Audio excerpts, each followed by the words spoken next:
We got to get them on ESPN tonight. The top two teams in the league, they go head-to-head. The Thunder at the Pistons, then the Celtics, they're in Denver to take on Nikola Jokic and the Nuggets. We'll get you started with NBA Countdown. That's at 7 o'clock Eastern. But let's talk about it now because Jamal Murray, first-time All-Star, he's averaging career highs in points, in assists, and threes. He's just one of two players averaging 25 points, 5 assists on 40% shooting from beyond the arc this season.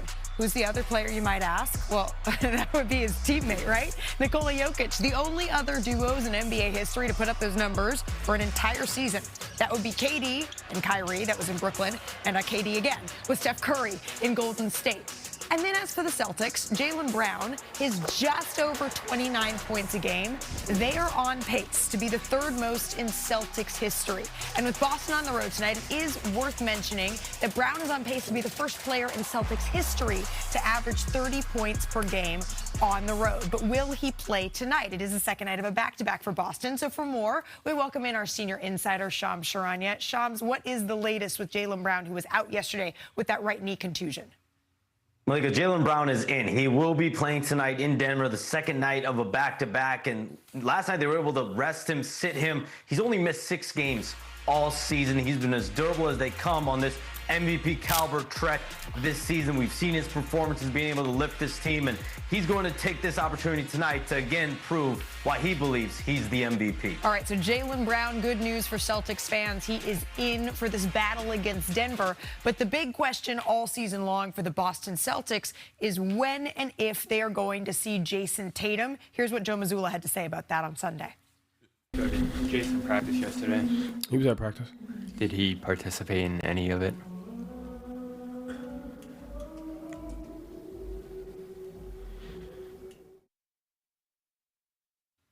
Okay, at the risk of Shams, you giving me one of those 1,000-yard stares, what is the latest on Jason Tatum? Malika, I'm not going to stare you down like that. Okay, I promise thank you. What I can tell you, though, is Jason Tatum has been a full go in 5-on-5 scrimmages with the Celtics. And right now, it's about him continuing to put in the time, continue to get his conditioning up. And that comes through a number of practices and scrimmages. And there are 2 elements right now at play. One is increasing the strength in both of his calves off of that Achilles tendon injury. And the big hurdle of all of this is getting 100% there on the mental side, getting the confidence in his leg fully when he's back. The common theme that I've gotten from people around Jason Tatum is he will be back on the floor when JT feels like JT, quote, unquote. And that process, the Celtics have continued to let him lead that. He's in the driver's seat. They will take Jason Tatum's lead as far as when he feels like he's ready and cleared. And then eventually, Malika, a dozen people here, doctors, Celtics officials, Jason Tatum's side, Jason Tatum himself, they're going to gather in a room and get him to the point where he wants to be, which is in March. And as we get closer and closer to the playoffs, make a decision about whether he's able to make it back out on the floor. Okay, so not only is it all of the actual benchmarks that the doctors and all of the medical staff and the training staff need to do to say, okay, Jason Tatum is physically cleared to play. There's also that last piece for Jason Tatum to say, which is a huge one. I feel like I am myself, like I am back, like I am ready. Shams, I always appreciate the insight and information, and I would always be down for a staring contest, but I do appreciate that that's not the route you went here. Just to remind everyone what's on tap tonight, it's at 10 o'clock Eastern on ESPN. These are the best 2 offenses in the NBA this season. And actually, it's not even just this season. It's 2 of the most efficient offenses that we've ever seen. We're talking about in NBA history here.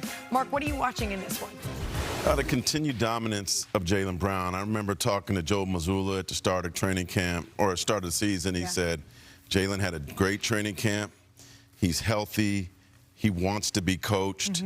And obviously Jason Tatum's not there, and he's filled the void with a career high in points. But he's been more of a leader. He's been more of a mentor to these guys. He's not really trying to worry about the off-court spotlight despite the Beverly Hills thing. But he's showing more personality and showing he should be an MVP candidate. And I don't, is anyone at this point, I feel like we're starting to get a pretty good idea of who the Boston Celtics are.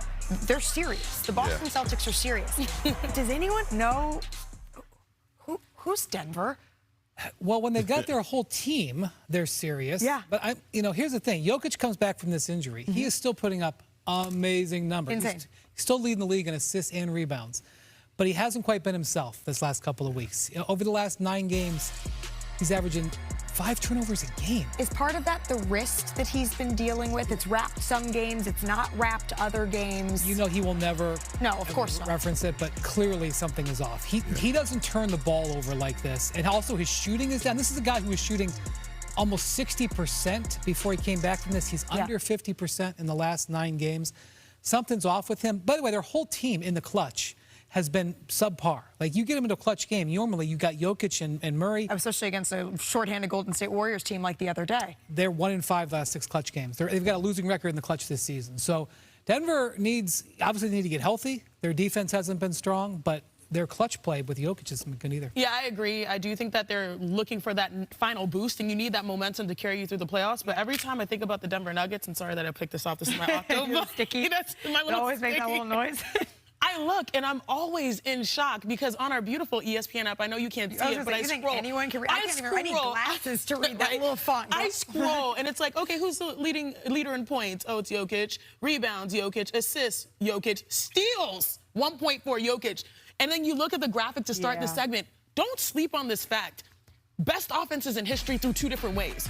Even though Jokic, it may be a down year where he missed a number of games, he himself tilts he bends passes like that, but he's bending history with his talent. Yep. But then on the other side for the Boston Celtics, the fact that Joe Mazzulla's system can withstand the loss of someone that's all-team NBA, first team All-NBA, someone that's an NBA champion in Jason Tatum, and still get the performance that they're getting.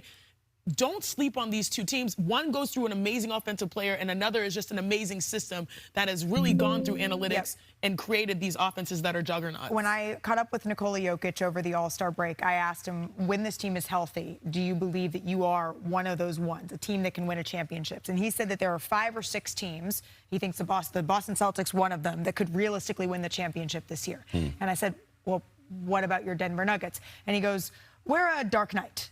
A dark horse? A Dark Knight. There's a little lost in translation there. If the Joker is talking about the Dark Knight, then that's probably a good Knights, thing. I'm picking them. Exactly. But he sees them as just maybe outside of those top contenders. But we'll learn a lot tonight. So let's go head-to-head. It's brought to you by DraftKings Sportsbook here. Chiney, more points. I'm going to start with you. Derek White or Mr. Murray? It's got to be Mr. Murray, especially with them having to be clutch late. I expect the ball to be in his hands. So, yeah, I'm going Jamal Murray. Jamal Murray, Shanae is going with. Brian, how about we stick with points here? Should we do Peyton Pritchard and Christian Brown? So, look, this is the second night of a back-to-back in Denver. Historically, you're going with the Nugget here, but Peyton Pritchard, He's been. I'm not betting against Peyton Pritchard. I'm not doing it. I won't do it. You hear the man. More points, Jaylen Brown or Nikola Jokic here, Mark? Ooh, Vucevic knows them from their European days, and Nikola. I was like, well, we're winding up here. I didn't say more of a chance at a triple-double, for the record. DraftKings has the most ways to bet on your favorite NBA teams, and all customers will receive a profit boost on any placed head-to-head market. Download the app, use the promo code SCREEN when you sign up. We got good games tonight. We got good games on Friday.